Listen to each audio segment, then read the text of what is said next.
بسم اللہ الرحمن الرحیم۔ قابل احترام دینی بھائی اور عزیزو، میں اس وقت پیغمبر اسلام صلی اللہ علیہ وسلم کی ایک اہم حدیث بیان کرنے کے لیے حاضر ہوں، جس میں پیغمبر اسلام علیہ السلام نے 4 چیزوں کو بیان فرمایا ہے، اور وہ 4 چیزیں تمام پیغمبروں کی سنت ہیں۔ پیغمبروں کی سنتیں تو اور بہت ساری ہیں، لیکن یہ جو حدیث میں بیان کرنے جا رہا ہوں، اس میں جو 4 چیزیں بیان کی گئی ہیں وہ بڑی خصوصیت کی حامل ہیں۔ 4 کی 4 چیزیں، اور تمام انبیاء علیہم السلام کی مخصوص سنتیں تھیں یہ 4 چیزیں۔ حضرت ابو ایوب انصاری رضی اللہ تعالیٰ کی روایت ہے، عن ابی ایوب الانصاری رضی اللہ تعالیٰ عنہ قال قال رسول اللہ صلی اللہ علیہ وسلم 4 من سنن المرسلین، کہ 4 چیزیں تمام پیغمبروں کی سنتوں میں سے ہیں۔ پہلی چیز الحیا، کہ شرم و حیا کرنا۔ اللہ تعالیٰ کے مخلوق میں سب سے زیادہ شرم و حیا حضرات انبیاء علیہم السلام کے اندر ہوتی ہے، اور جس آدمی میں جس درجے کی شرم اور حیا اور غیرت ہوتی ہے، اتنا ہی وہ زیادہ برائیوں سے، منکرات سے، بے حیائی کی باتوں سے دور رہتا ہے۔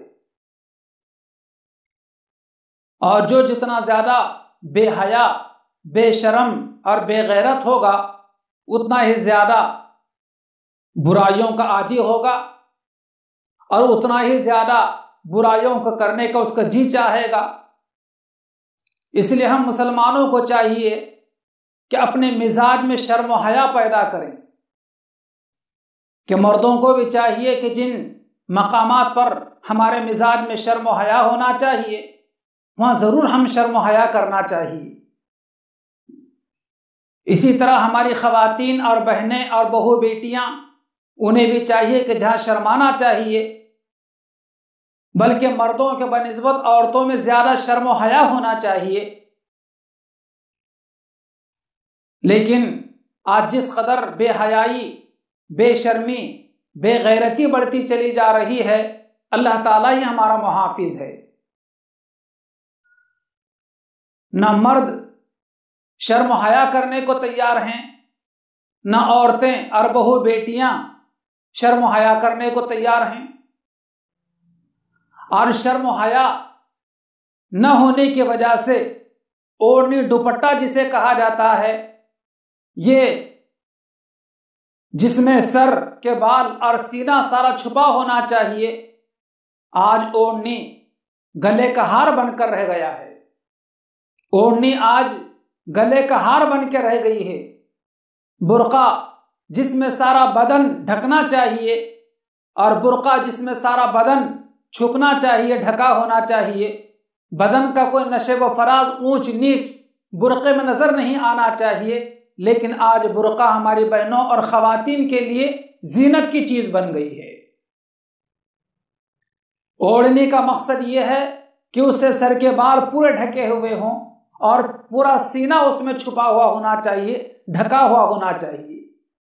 اور گھر کے باہر جانے کی نوبت آ جائے تو ایسا ڈھیلا ڈھالا برقع ہونا چاہیے کہ جس کی وجہ سے بدن کے نشیب و فراز، اونچ نیچ نظر نہ آئے۔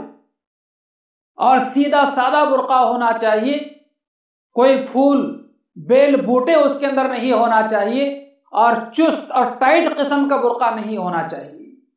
مردوں کو بھی ذمہ داری ہے کہ وہ اپنی بہو بیٹیوں کو، اپنے گھر کی خواتین کو اور ماں بہنوں کو ایسا ہی برقع پہنائیں۔ یہ شرم و حیا کا تقاضا ہے کہ ایسی اوڑھنی اوڑھی جائے اور ایسا برقع پہنا جائے۔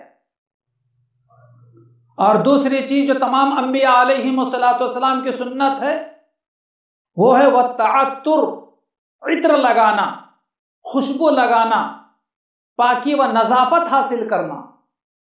جو آدمی جس قدر معطر رہتا ہے، اتنا ہی زیادہ رحمت کے فرشتے وہاں پر آتے ہیں، اور اگر آدمی اور انسان کے کپڑوں میں اور اس کے بدن سے اگر بدبو آنے لگ جائے تو رحمت کے فرشتے اس سے دور ہو جاتے ہیں۔ اور جو آدمی جس قدر معطر اور خوشبودار رہتا ہے اور اپنے بدن اور کپڑوں پر خوشبو ملتا ہے تو نیکیاں لکھنے والے فرشتے نیکیاں لکھنے کے لیے لپک کر آگے آتے ہیں۔ تمام انبیاء علیہم الصلوۃ والسلام کی یہ سنت ہے عطر لگانا، خوشبو ملنا اور پاک صاف رہنا۔ اسی لیے پیغمبر اسلام صلی اللہ علیہ وسلم نے فرمایا تنظفوا فإن الاسلام نظیف، کہ لوگوں صاف ستھرے رہو، اس لیے کہ اسلام صاف ستھرا مذہب ہے۔ ہم مسلمانوں کو چاہیے کہ ہم صفائی اور نظافت اور پاکی اور ستھرائی کا خوب لحاظ کریں، خوب اہتمام کریں۔ اور تیسری چیز جو تمام انبیاء علیہم الصلوۃ والسلام کی سنت ہے، نبی کریم علیہ السلام فرماتے ہیں والسواک، یعنی مسواک کرنا، لکڑی سے پیلو کی لکڑی سے کسی اور لکڑی سے بھی اپنے دانتوں کو مانجنا، دانتوں پر مسواک ملنا، یہ بڑی اہم ترین سنت ہے کہ مسواک کرنے کی وجہ سے منہ کی صفائی ہوتی ہے، دانت صاف ہوتے ہیں، دانتوں کو کوئی بیماری کوئی کیڑا نہیں لگتا۔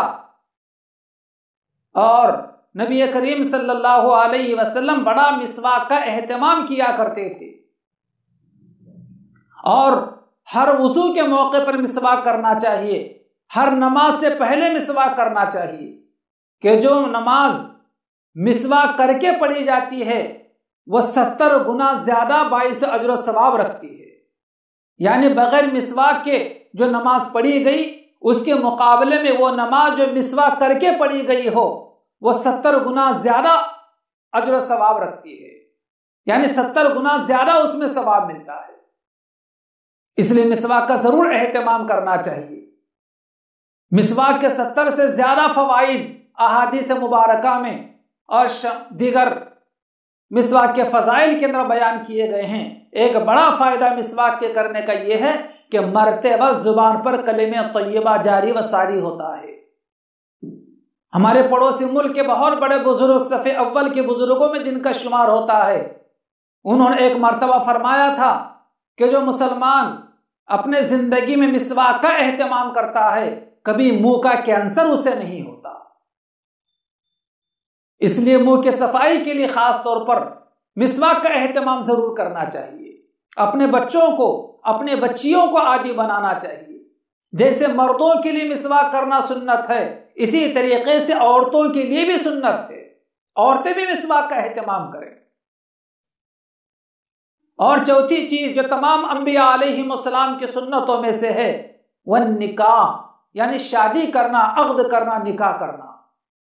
شادی کر کے، نکاح کر کے، عقد کر کے ازدواجی زندگی گزارنا تمام انبیاء علیہم السلام کی سنت ہے، سوائے حضرت یحییٰ علیہ السلام کے۔ زمرہ انبیاء میں یحییٰ علیہ السلام ہی ایسے پیغمبر ہیں جنہوں نے شادی نہیں کی۔ ان کے علاوہ تمام انبیاء علیہم السلام نے شادی کی ہے، اور بہت سارے انبیاء علیہم السلام نے متعدد نکاح کیے ہیں، یعنی ایک سے زیادہ بھی نکاح کیے۔ نکاح کرنے کی ترغیب دی گئی ہے، اور نکاح کرنے کو نصف ایمان اور نصف دین کہا گیا ہے۔ اس لیے نکاح سے بھی کسی کو انکار نہیں ہونا چاہیے۔ اور نبی کریم صلی اللہ علیہ وسلم فرماتے ہیں سب سے زیادہ باعث برکت نکاح وہ ہے جس میں کم سے کم مشقت ہو، جس میں کم سے کم خرچہ ہو۔ فرمان نبوی ہے، آپ علیہ السلام فرماتے ہیں اعظم النکاح برکتن ایسرہ مؤونتن، کہ سب سے زیادہ باعث برکت فضیلت والا نکاح وہ ہے جس میں کم سے کم مشقت ہو، جس میں کم سے کم اخراجات ہو۔ اور نکاح اور شادی بیاہ وقت پر کرنا چاہیے۔ اولاد بالغ ہونے کے بعد شادی کی فکر ماں باپ جلدی سے کرنا چاہیے۔ اولاد شادی کی عمر کو پہنچ چکی ہے اور ماں باپ وقت پر اولاد کی شادی نہیں کرتے، جس کی وجہ سے اولاد کسی گناہ میں مبتلا ہو جاتی ہے، کسی برائی کا شکار ہو جاتی ہے، نبی کریم صلی اللہ علیہ وسلم فرماتے ہیں کہ یہ اولاد کو برائی کرنے کی وجہ سے جہاں پر گناہ ہوگا، ماں باپ بھی گناہ میں برابر کے شریک سمجھے جائیں گے۔ اس لیے ماں باپ کو بھی چاہیے کہ شادی کی عمر کو اگر اولاد ہو جائے تو اپنے اولاد کی شادی کی فکر کرنا چاہیے۔ تو بہرحال یہ 4 چیزیں جو اس حدیث مبارکہ میں بیان کی گئی ہیں، حضرت ابو ایوب انصاری رضی اللہ تعالیٰ عنہ راوی حدیث ہیں کہ 4 چیزیں تمام انبیاء علیہم السلام کی سنت ہیں۔ ایک تو یہ ہے کہ شرم و حیا کرنا، دوسرے عطر لگانا، خوشبو لگانا، پاک صاف رہنا اور پاکی صفائی کا اہتمام کرنا، اور تیسری چیز مسواک کرنا، یعنی مسواک کا خوب اہتمام کرنا، اور چوتھی چیز یہ ہے کہ نکاح کرنا، شادی کرنا۔ اللہ تعالیٰ سے دعا ہے کہ اللہ تعالیٰ ہم تمام کو ان تمام انبیاء علیہم السلام کی مشترکہ 4 چیزیں جو سنت ہیں، اللہ پاک ہمیں ان 4 چیزوں کا خوب اہتمام کرنے کی توفیق عطا فرمائے۔ آمین ثم آمین۔